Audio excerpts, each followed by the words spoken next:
And good evening, everyone, and welcome to the East Brunswick Township Council meeting for September 28th, 2023. Will everyone please rise as we salute our flag with the Pledge of Allegiance and remain standing for a moment of personal reflection. I pledge allegiance to the flag of the United States of America and to the republic for which it stands, one nation, under God, indivisible, with liberty and justice for all.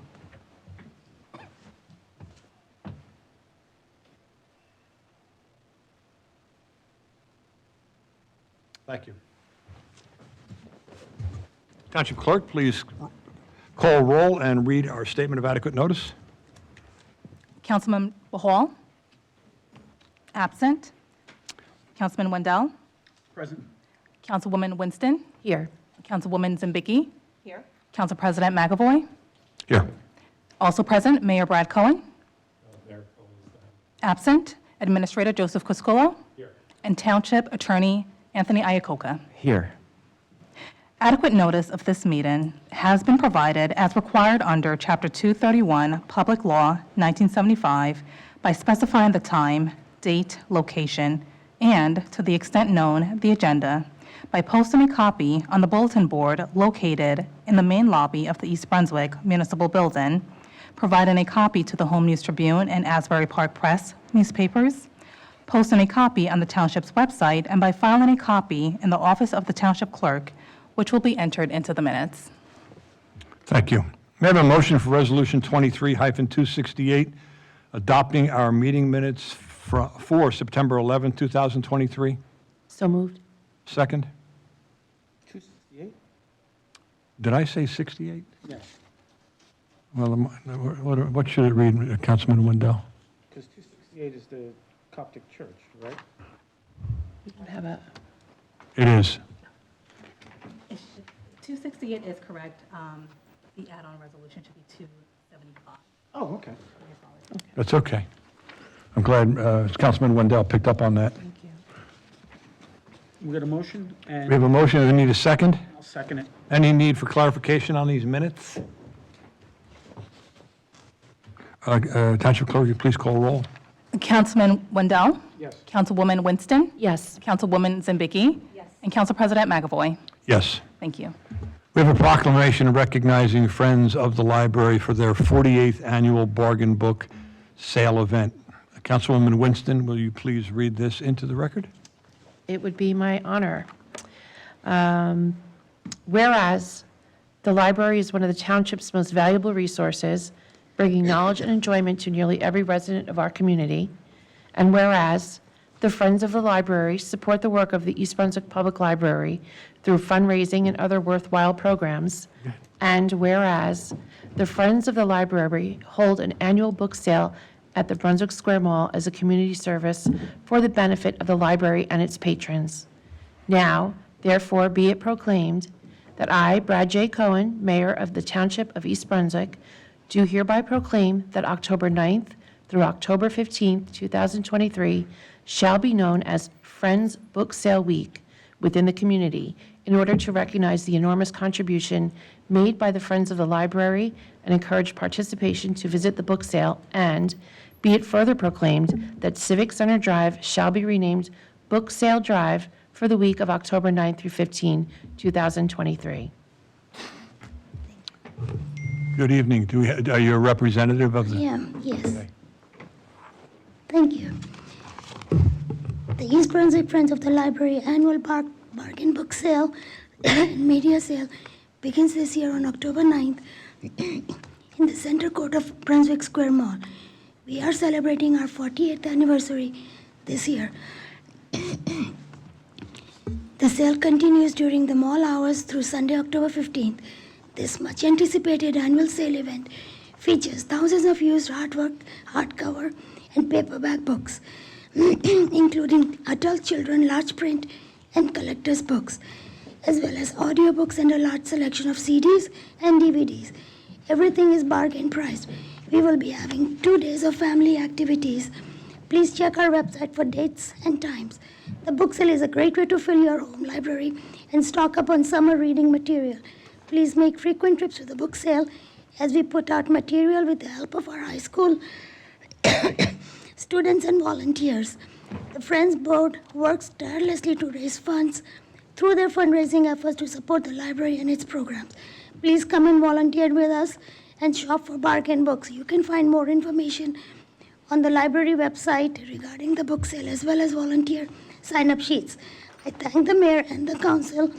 On behalf of the Friends Board, please come and support us at the Brunswick Square Mall and help us in our efforts. Thank you so much. You're welcome.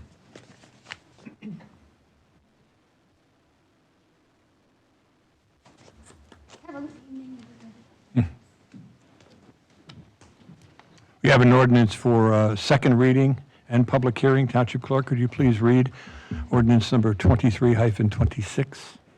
A bond ordinance providing for the acquisition of solid waste and recycling containers in and by the Township of East Brunswick, County of Middlesex, State of New Jersey, appropriating $2,880,000, therefore, and authorizing the issuance of $2,736,000 in bonds or notes to finance part of the cost thereof. Motion approved. And a second? Second. I'll now open this up to the public. Public can comment on the ordinance and this ordinance only. Seeing none, I will close the public portion. Is there any council discussion? Township Clerk, would you please call roll? Councilmember Hall? Yes. Councilman Wendell? Yes. Councilwoman Winston? Yes. Councilwoman Zimbicky? Yes. And Council President McAvoy? Yes. Thank you. Moving on to our reports, I notice that Mayor Cohn is absent. Mr. Crisculo, our business administrator. First of all, I'd like to thank you for passing the ordinance this evening, begin the process of purchasing the cans for the solid waste and recycling program, which, as you know, will be needed to effectuate the changes and keep our community clean. Second item, I just want to make mention of Resolution 23-269. If you recall, last meeting, we had a report from our auditor, and we got a clean audit. There was 3 items that were picked out in the audit itself, and what is required by law is to come up with a plan, what's called the corrective action plan, and it has to be submitted to the state. So the resolution that you're passing this evening is actually just going to go over what occurred, the monthly dog report. What was noticed that we weren't submitting these reports in a timely fashion, so our response will implement that and make sure that gets corrected. Some problems with some cash disbursements. There was training classes that were conducted with the department heads and staff to make sure that that doesn't happen in the future. There was no, in particular about this particular cash disbursement, there was no money missing or anything. It's just that internal procedure. They suggested that we do a little bit more training on that, which was done. And then under the budget process, they noted something that happened in 2017, which was actually before Angel was even here. The auditors didn't see it for the last 4 or 5 years, this is not uncommon, that they tested something and then they found this out, and we agreed. It did occur, and it has been rectified. So as part of the state requirement, that resolution is on the agenda for your passage. After that, it will be submitted to the state and we'll be finished with our audit for prior year. So that was the only one item that I think that should have had some explanation before you did vote on it. So I'd like to thank you for allowing me to do so. Mr. Crisculo and I had spoken about this, and it is on the consent agenda, Resolution 269. There was a corrective action plan, but I still believe we still came out with a grade A, Certainly. which is kudos should be sent back from us through the mayor, through Mr. Crisculo, through Ms. Albanese with regard to the work they did to ensure that our A grading occurs. True testament to her department and her. Exactly. Exactly. Yes. I was going to ask Mr. Criscola if he could.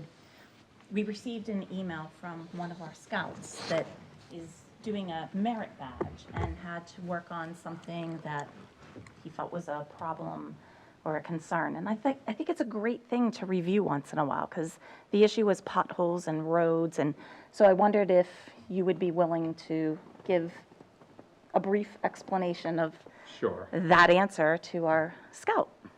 Sure.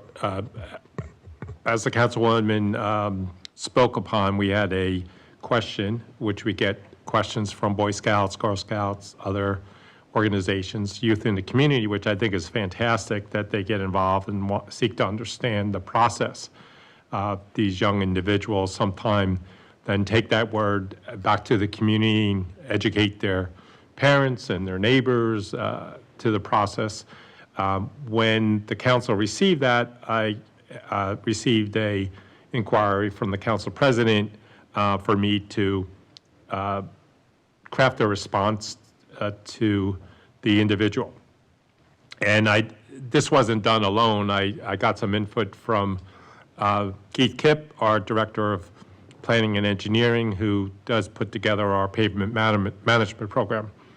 So I will try to go over this as quickly as possible, but oblige me some time. So the question was about road resurfacing and pothole repairs in East Brunswick. And just so that the residents know, the township has approximately 200 miles of roadway, and it costs about $400,000 to pave a mile of roadway. So you could do some quick math. You could see that in order to pave all 200 miles of roadway is not possible. It's not possible in the amount that we'd have to bond and so on and so forth. But the township does bond between $2 and $2.5 million a year for funding of pavement and pavement replacement programs. So you're paving between 5 and 6 miles a year of roadway. So when you divide that into the 200, it doesn't seem like much, but that's the cost. And we definitely have to be concerned about being fiscally responsible and looking at roadways and so on. The township also receives what is known as TTF funds, Transportation Trust Fund grants, from the state of New Jersey, which goes between $400,000 and $500,000 a year. In particular, in 2023, Tice's Lane from Riders Lane to Eagle Road and Route 18 to Old Bridge Turnpike was repaved with this grant money. Next year, the road that we selected was New Brunswick Avenue, which runs from Ruse Lane near the CVS all the way over to Old Stage Road. So that's the portion of road. The roads that are selected have to meet a certain criteria, and as you can tell, it's got to have a certain amount of driving miles on it, meaning it's got to really meet a criteria, and that's why we picked some of these roads. And in the past, we've used it for Whitehall and several other roads of that nature. The township roads also don't include state roads like Route 18 and Route 1. Those are state highways.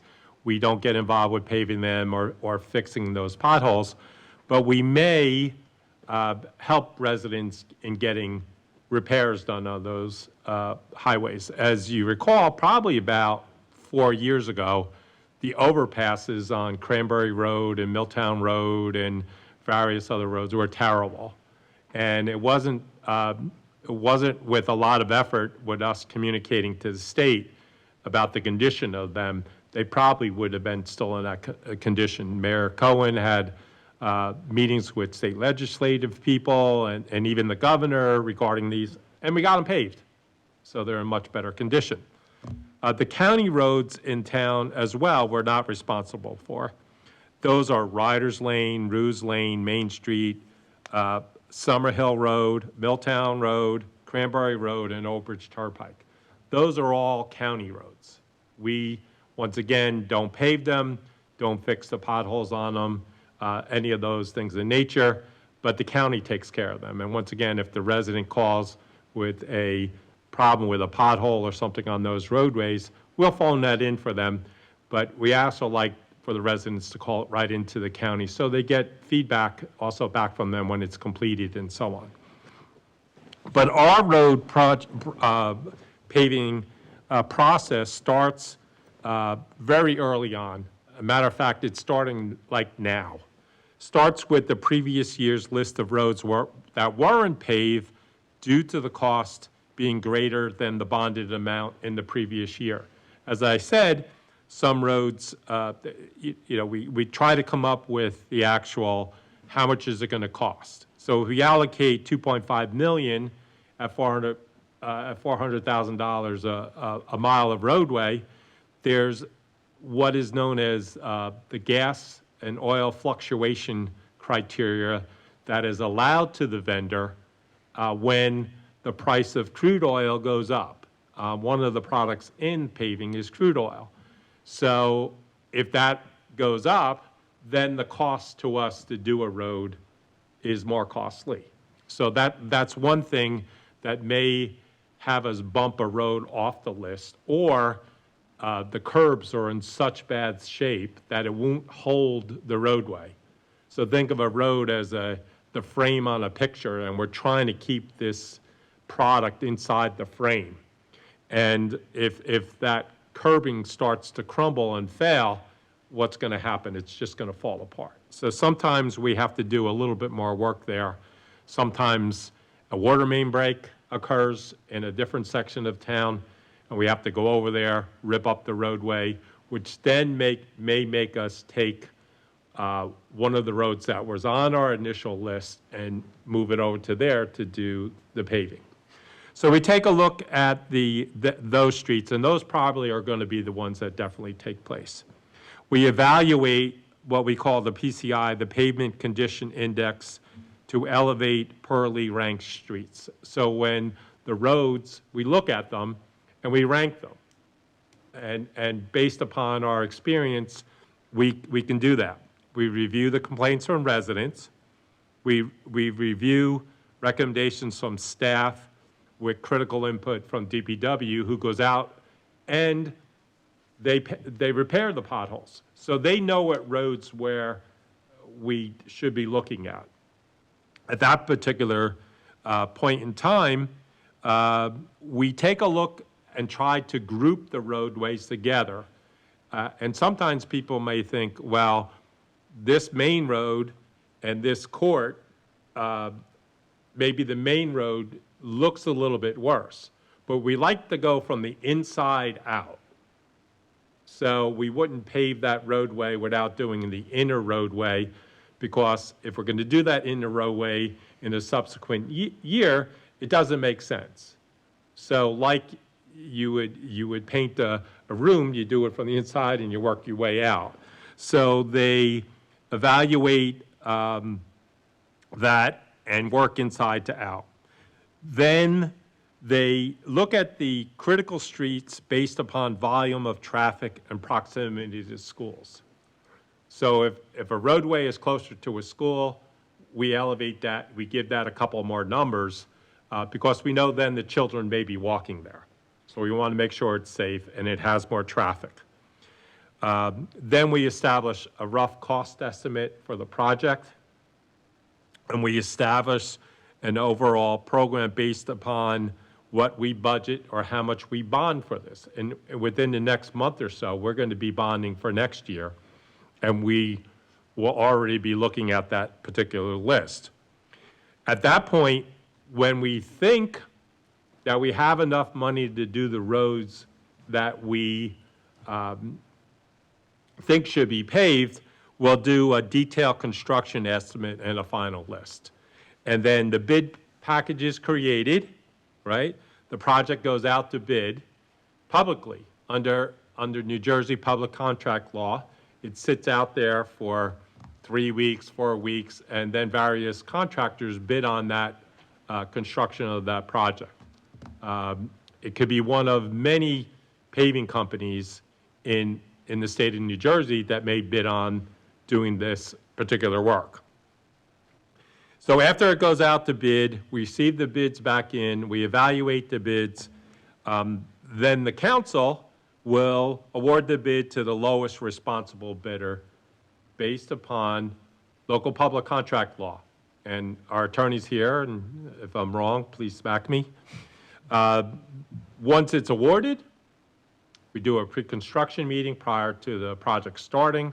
A project plan is created, and then naturally, when the weather allows us, then we can start. We usually do roads that are small courts and so on before school lets out. We don't like to attack the bigger roads while school is in session. So people might say, you know, you did the court, you didn't do the road, that road's on the list, but they may be a high-traffic road, a Jensen and Innis, or whatever. So we will wait, and sometimes you'll see spring break week, all of a sudden, they're coming in like gangbusters and doing a lot of road. So it takes a lot of coordination to get that done. And then people notice that then once school lets out, all the construction is going on. And then at that particular point in time, PSE&G is doing work, and all these other companies are doing work. Why? Because all the stars have aligned. School is out, construction crews can work, the weather is conducive to working outside. So the list of the East Brunswick 2023 road projects are also found on our website, eastbrunswick.org, /458, and road-construction. If you could just go to that department, you could see the list of roads that were done this particular year. I can say we did get through all the roads. So we're happy that, like step one, evaluate the previous list to see if everything was done. In this case, next year we don't have to worry about that because we actually have done all those roads. Matter of fact, we did a couple additional roads. We replaced internally with our water staff. I believe the road's name is Sheraton up near Route 18. They replaced the water line internally, our staff, which is a fantastic job for those guys to be able to do that. Usually we contract that out. We've allowed that trench to settle, and that's going to be repaved through the Water Department's fund. The potholes are repaired by the Department of Public Works. Potholes can be reported by calling 732-390-6884 and giving the exact location of the pothole.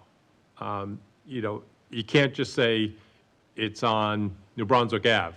Well, New Brunswick Ave is like a mile long, you know, so if you could be specific to where it is, we could then address the problem. Just keep that in mind. This way, they're not driving up and down the street looking for holes. On state roadways, it's pretty simple. You go to the New Jersey DOT website, njDOTproblemreporting.com. Click on there, you just put the location in, and if you put your email address and everything else, you could even follow up. It'll give you a tracking number and everything else. For county roads, pretty simple, call 732-940-3800. Tell them where the pothole is, be specific, and then the county road department would attend to it.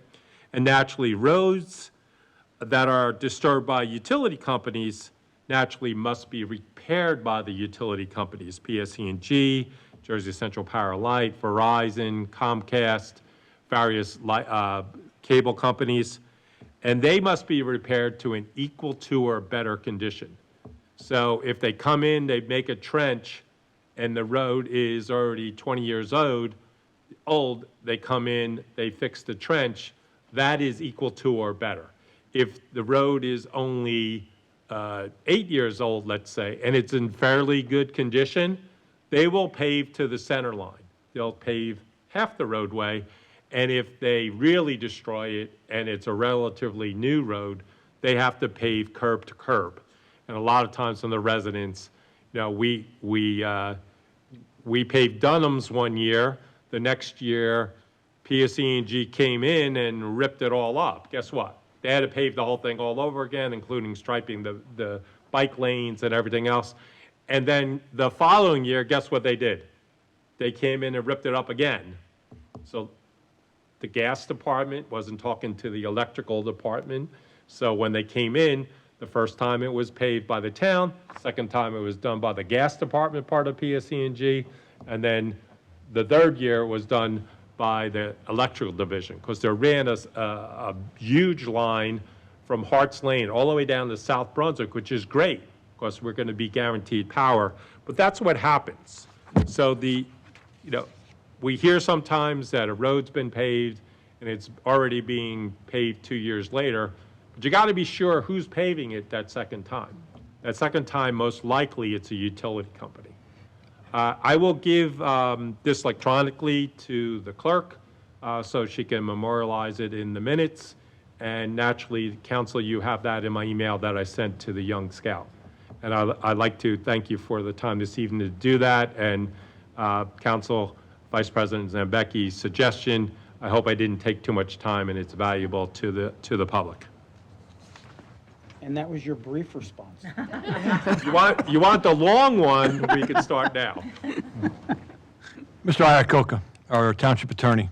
I have nothing to report, Council President. Township Clerk, Ms. Lawful. Just two brief items. So we are gearing up for the 2023 general election. The mail-in of mail-in ballots commenced on Saturday, September 23rd, 2023. For those registered to receive a mail-in ballot, as a friendly reminder, there are 3 ways to return your ballot. You can submit your ballot via the U.S. Postal Service. You can drop it off at the Board of Election located at 26B Kennedy Boulevard, or you can drop it off at our drop box located conveniently within the municipal complex by our municipal court and our police department near the parking lot. If you are not registered to vote, October 17th will be the last day to do so. The Middlesex County Board of Elections office will be open until 9 p.m. to accept applications for all new registered voters on October 17th. Once again, the address for the Board of Elections is 26B Kennedy Boulevard. They have moved from 11 Kennedy Boulevard to 26B Kennedy Boulevard. Thank you, and that's all. Thank you. Council Committee, council reports on any committees or boards. I do. Councilwoman Zambicki. Thank you. Yes, Rex and Park Advisory Board meeting. It was our first meeting since June. First of all, we're excited to celebrate all the honorees at the Sold Out Mayor's Gala on October 17th. Rex and Parks was especially excited to celebrate one of the board members, Howie Alexander, at that. East Brunswick Day is this Sunday from 12 to 4. Please come out to meet all of your community friends. There are over 160 vendors participating. And there's also a food drive being held at this event through Replenish, so please consider participating in that. And EB merchandise, for the first time ever, is going to be sold by our youth council to help them, so that's a great thing. The new playground at Sadowski Park is completed, and it is truly beautiful. Had a chance to go over and look yesterday briefly, and it is definitely top-notch. The next one up is Washington Heights, which is kind of behind the ShopRite on Old Bridge Turnpike. Crystal Springs is closed, obviously, and their last day was Labor Day. Unfortunately, due to the rain, they had to cancel the drool in the pool. But the good part is the initial statistics, they don't have everything completed yet, but shows that this year was almost as successful as last year, and that's impressive considering we did not have the greatest weather this summer. We were interrupted quite a bit by thunderstorms, so that's really exciting. The Chamber of Commerce is hosting their gala on this Wednesday, October 4th. There are still some seats available. Please consider attending. Another great thing, our day camp did amazing this year. One thing that they did discover, the specialty camps were very popular and appreciated. So they were week-long camps like basketball and soccer and different things. They were very, very well attended. If you haven't seen it, it's huge. The new scoreboard at Heavenly Farms is absolutely amazing. Stop by for a game and see it it's so professional. It's truly amazing. And the bleachers on Field B are nearing completion. They poured, it might even be done now. They poured the cement pad last week and waiting for that to dry to put the bleachers on. Heavenly Farms Field C, which is our baseball turf, is near complete and should be done probably by next week. Another exciting thing, which most people don't even know exists, the Riders Lane boat ramp has been renovated, and it is being used by many fishermen and women. It was funded by 50% of the county and 50% of the township. Definitely take a look. It's, off of Riders Lane in that little cute nook as you head towards New Brunswick. A reminder that Beaver Dam Park is closed until May 2024. Another really exciting item, Youth Council received a grant of $92,000 from Lowe's, and this money is going to be used to actually improve the youth center to attract more of our teens to come out and relax in this beautiful environment. The Daisy Tricky Tray date is set for April 6th, so mark your calendars. The East Brunswick Parks and Rec, along with the Arts Commission, is looking for vendors for the Winter Wonderland at the Municipal Building on December 3rd. This year is different than in the past. It's going to be an all-day event starting at 11:30 a.m. and going until 6 p.m. with the annual holiday lighting. Please visit the Township website, Facebook, Instagram for more information. And other events, the Arts Commission is hosting, this sounds really cool, I don't even know how to say it. I think it's Pop-Rapa. It's opera, pop opera, and it's done with your favorite commercials. So opera to your favorite commercials. Really cool. October 6th at 7 p.m. at the Community Arts Center. I'm almost done. Department of Aging is excited to have their new 14-passenger bus that was approved by the council, and also excited to have a new counselor, Nicole Ferrallo, and she's been hired to work with our seniors, and our seniors do continue to enjoy so many festivities at our senior center, which is thriving, rocking into fall dance, trips to Peddler Village, and other concerts. And last, Recs and Parks Advisory Board selected their Friends of Recreation, Parks, and Community Service Award for 2023. The winners will be honored at a future town council meeting, and I think they were talking about possibly November. They were trying to schedule something. So that's what I have. It was a long summer. Thank you. At this point, we'll hear from the public. Ms. Lawful, will you kindly read our public comment statement? The public comment portion of our meeting is to allow the public to bring to the council's attention their concerns or comments. In accordance with NJSA 10:4-12A and the East Brunswick Rules of Council, the council asks the public to limit their comments to 5 minutes or less. At the conclusion of the statements or questions from a member of the public, the council president, at his discretion, may choose to respond, not respond, or ask the administration to respond. Thank you. Is there anyone from the public who would like to address the chair? Mr. Yeah. White, students, this is when you have to Yeah, do your Mr. Criscuolo, I think they missed it the first I time. spoke with them. Yeah. We were not going to let them escape without coming up to the I podium. think they wanted to maybe come up before, and they were a little hesitant. They Can you hear me?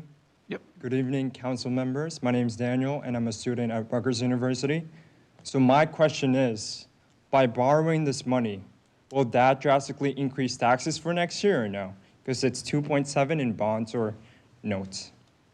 Traditionally, what we do at this particular juncture is that we do not entertain a conversation between the chair and the residents of the community.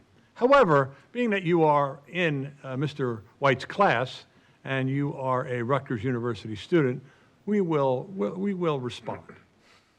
And the bottom line is that 24 million or this is for the garbage cans, 2.5 million over a 5-year period is next to nothing with regard to a tax increase or a tax burden on the residents. But a good question nonetheless. Thank you. You're welcome. It's funny, I was just talking with Donna about when they were coming in, and then here they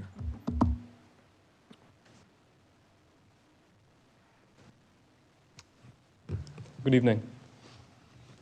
My name is Leo Afuf. I have a question regarding also ordinance number 23-26. As a bond issuance in the amount of $2,736,000, 95% of the appropriated amount, as you said, that amount is not very significant as per the usual. What is the usual amount of it? $40 million? $50 million? We're talking about a brand-new high school here in East Brunswick, $470 million? Those are big numbers. 2.5, 2.7, when everyone in the community is going to receive 2 new garbage cans for the whole new sanitation program that we are installing, next to nothing. And out of curiosity, what's the reason for the necessity to acquire new solid waste and recycling containers? Save money. We're changing our pickup Right. process. I see. It's all financial, you can figure, you can try this and try that, study this, look at that, so the bottom line, because garbage collection, huge, huge. In your hometown, as in East Brunswick, so the mayor has a new plan to save the taxpayers some money. I see. One last question. Is garbage and recycling pickup run by the Department of Sanitation in East Brunswick, or is it contracted out? Contracted out. All right. Thank you very much. You're welcome. Thank you. Good evening.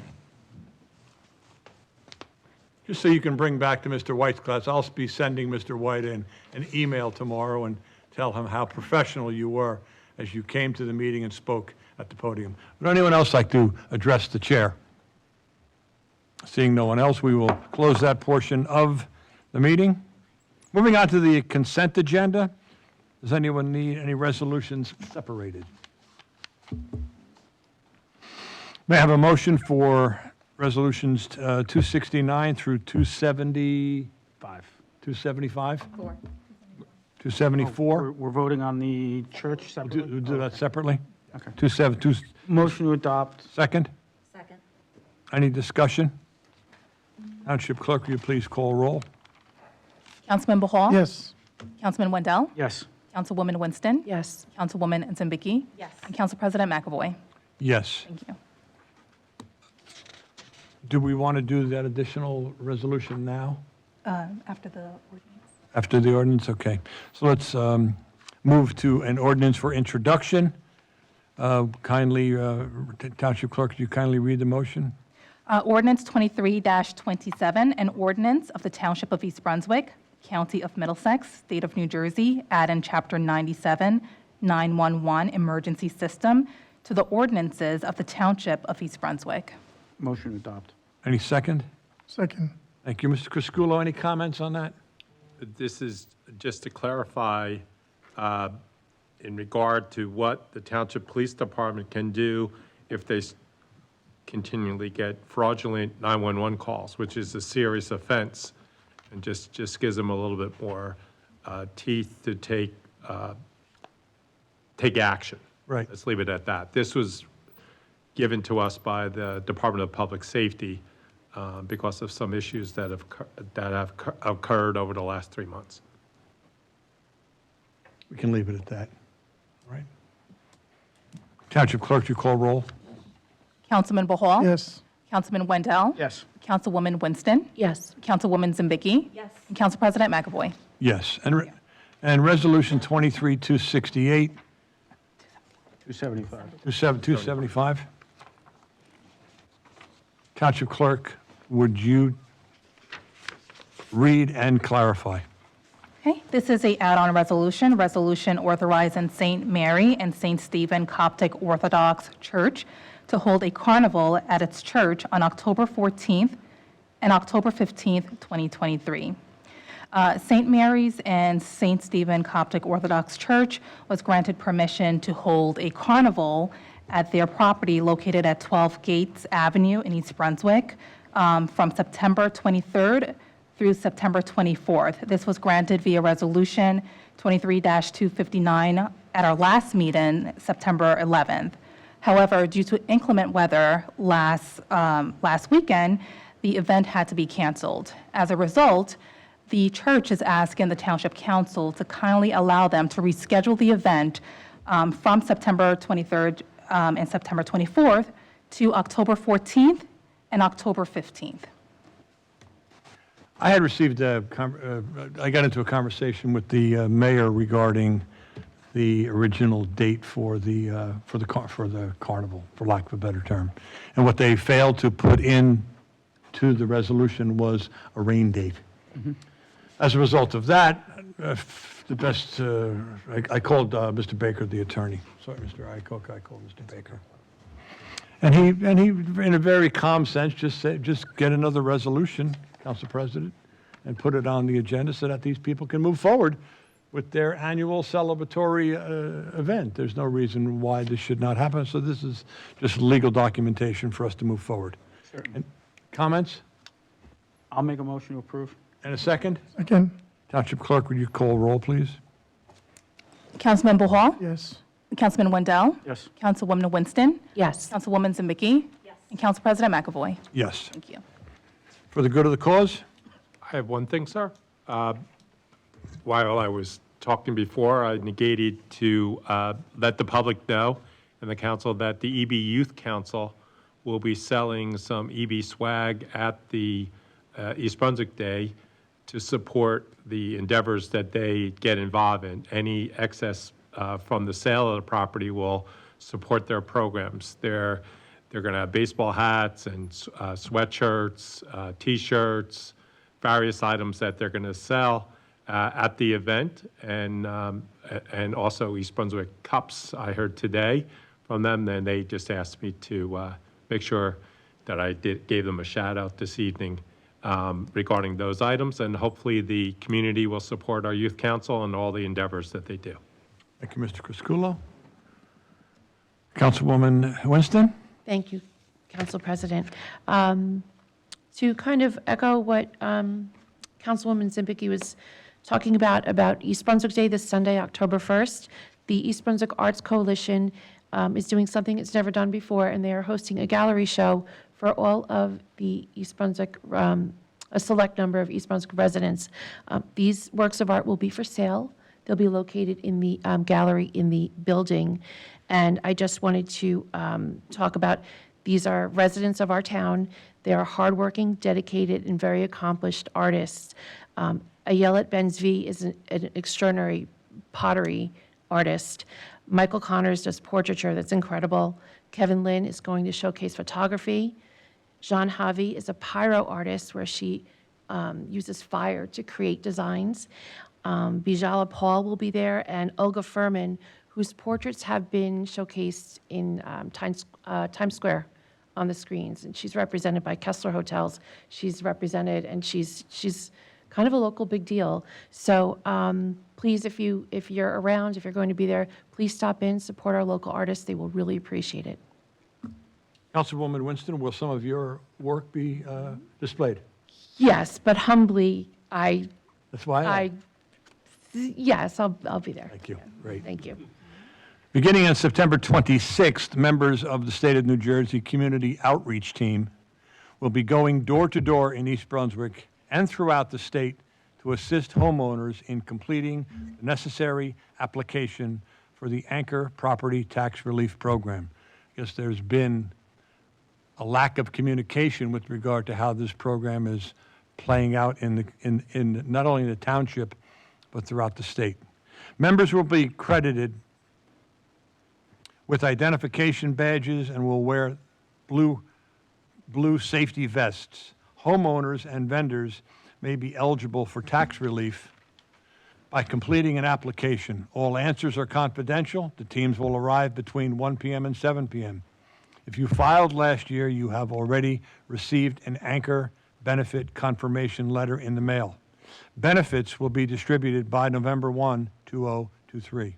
The Anchor Benefits Program applies to New Jersey residents who are 65 years or older as of December 31st, 2020.